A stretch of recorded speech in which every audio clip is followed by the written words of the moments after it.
So the first thing I'm doing, I'm not signing JT Romero just because of the financial limitations and the fact that the Phillies have a lot of holes to fill. I don't think, pretty much half of their available salary to one player would make sense in this scenario. So I'm signing James Mccann to a 2-year, $20 million contract. I'm hoping that the offense that he's shown the past 2 seasons is for real, and that he's pretty solid defensively. His framing hasn't been great, and the Phillies are pretty notorious for being able to help catchers learn how to frame. So I'm kind of investing in that. And then I'm going to bolster the bench a lot. I'm going to sign Shin-Soo Choo for a 1-year, $2.5 million contract. I'm not sure how much Choo could play the field, if at all. Maybe if you need it in a pinch, but I kind of see him as kind of platooning with McCutchen. Not necessarily all the time, but he profiles really similarly to McCutchen in that, he was better a few years ago, but he still has an OBP of like 370, 380. He's going to have an OPS over 800 for you probably. He'll hit some home runs. I think he is the perfect bat to have to complement McCutchen if you want to give McCutchen days off. And then I'm signing Howie Kendrick, 1 year, $2 million, just a bench guy. I think he's, he was the World Series hero just 2 years ago. He wasn't great last season, but, he could play a little bit at a few infield positions, primarily first base, but, he could fill in for you and former Philly, so got to bring him back. And then I'm bringing back another former Philly, Brad Miller, 1 year, $1.5 million. He can play a little infield, a little outfield. He could hit. We know. No batting gloves. We're a big fan. He's the king of multi-homer games. That is true. He will never stop hitting multiple home runs in a game. All right, and then moving on to the bullpen, I'm signing Mark Melancon to a 1-year, $4 million deal. Melancon, not as, well beyond his peak, but he's still a solid veteran reliever. 1 year, $4 million. This is all MLB trade rumors projections. The bench guys weren't featured on that because it was the top 50, so I kind of guessed there. But Melancon, 1 year, $4 million. And then I am signing Jose Alvarez. I went 1 year, $3 million. I like Ty's idea of 3 years, $6 million. Get that annual salary down a little bit, but I'm good with really either, even if it's 1 year deal. I'm signing Kirby Yates to a 1 year, $5 million deal.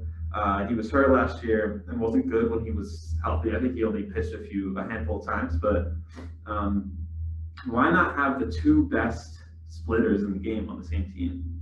I didn't talk about arbitration. I'm pretty much doing the same thing as Ty, except I'm not re-signing Velasquez. He's gone, not tendering him. And I'm hoping to bring Harris back somewhere around $5 million. If you want to go all in on the splitter bullpen, where is Blake Parker? That's a good question. Maybe we bring him back on a veteran on like a minimum, or. But I can replace him in the Tommy Hunter spot if that needs to be. Yeah. And then my last bullpen move to really, really bolster the back end, I'm signing Brad Hand, 2 years, $14 million. So yeah, I think that those are all like pretty affordable moves that the Phillies could make in this scenario. And then I'm signing Charlie Morton, 1 year, $8 million. He's replacing Jake Arrieta, so that's a step up, right, from Arrieta. All right, and then the last thing I'm doing after all those signings is I'm making a little bit of a splash on the trade market. Obviously, right now I don't really have a shortstop, so I am calling up the Rays, and I'm trading Adam Hazley, Adonis Medina, and Scott Kingery for Willie Adames and Kevin Kiermaier. So maybe the Phillies need to throw in a little bit more here. I'm hoping to avoid trading Bryson Stott in this deal. Maybe like someone like Rafael Marchand, sweeten it up. I don't know exactly, but it might seem a little light for the Rays, but they're giving me Kiermaier, who's owed $11 million, or he's owed $13 million, but it's 11 against the tax.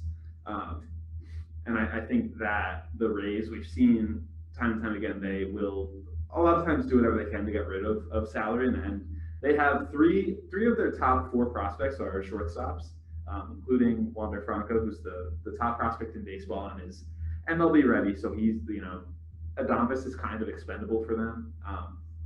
So that's why I'm trying to make this deal.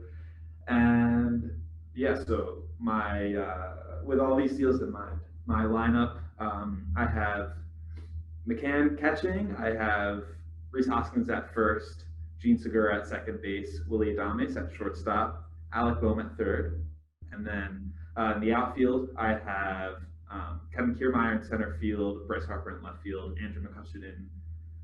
Bryce Harper in right field. Sorry, Andrew McCutchen in left field. I have Brad Miller DHing, and then my bench I have Andrew Knapp, Shin-Soo Choo, Howie Kendrick, Roman Quinn. And then eventually I do think Bryson Stott might be up. I'll talk a little bit about that later. In my rotation, Aaron Nola, Zach Wheeler, Charlie Morton, Zach Eflin, Spencer Howard. That's an upgrade from last season. Maybe the lineup in general is a little bit worse than last year, but that rotation is an upgrade. The bullpen, I have Brad Hand, Mark Melanson, Jose Alvarez, Kirby Yates, Hector Neris, Connor Brogdon, Jojo Romero, and then Ramon Rosso is my swing man. I think he can handle a spot start if he needs to. Otherwise, maybe he cleans up in blowouts or whatever out of the bullpen. To touch on the trade a little bit more for Adames. Yeah, I have questions about the trade. Yes. I have some questions. Go ahead. I get the salary relief aspect. I get that the Rays will tend to get rid of players for salary relief, but I do not see them trading two starters from their World Series team for basically two borderline bench / platoon players at this point. I don't see it happening. Yeah, you might be right. It might be late. Maybe Stott does have to go in the deal. I think I would if you're telling me I have to take out Kingery and put Stott in there. I would probably still do it.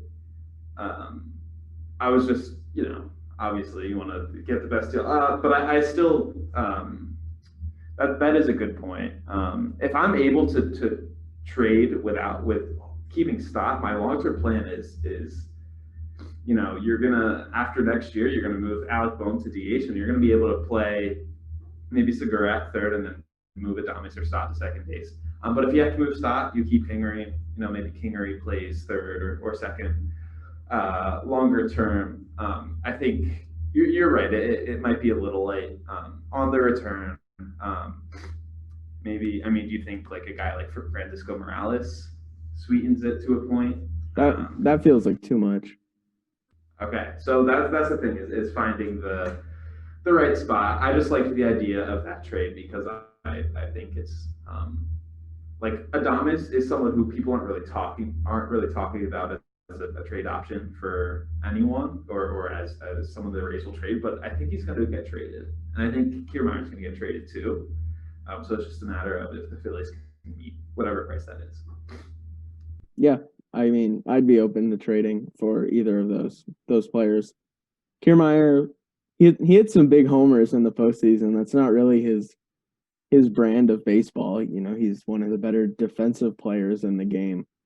But playoffs, he was hitting big home runs.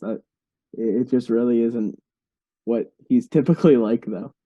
Yeah, and something interesting about Adames is his home road splits are like ridiculously skewed. Like he has never been able to hit at home and has always been really good at the road. And some people think that's because of the Trop. They think that the lighting there is like really wacky. It's affected players there before. So maybe he is even better when he goes to somewhere where he's just hitting outside all the time, like Citizens Bank Park.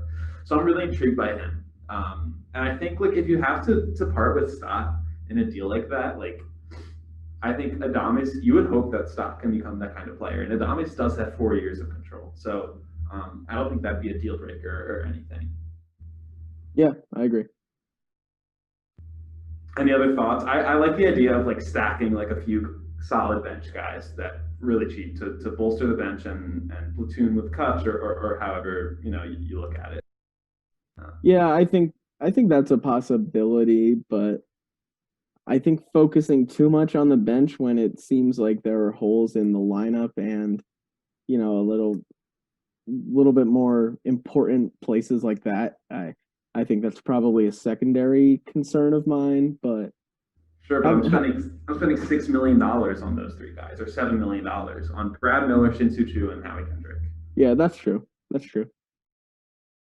Thank you for watching this clip of the Phillies Nation Podcast. You can subscribe to the show wherever you get your podcasts and always stay up to date on everything pertaining to the Phillies on PhilliesNation.com.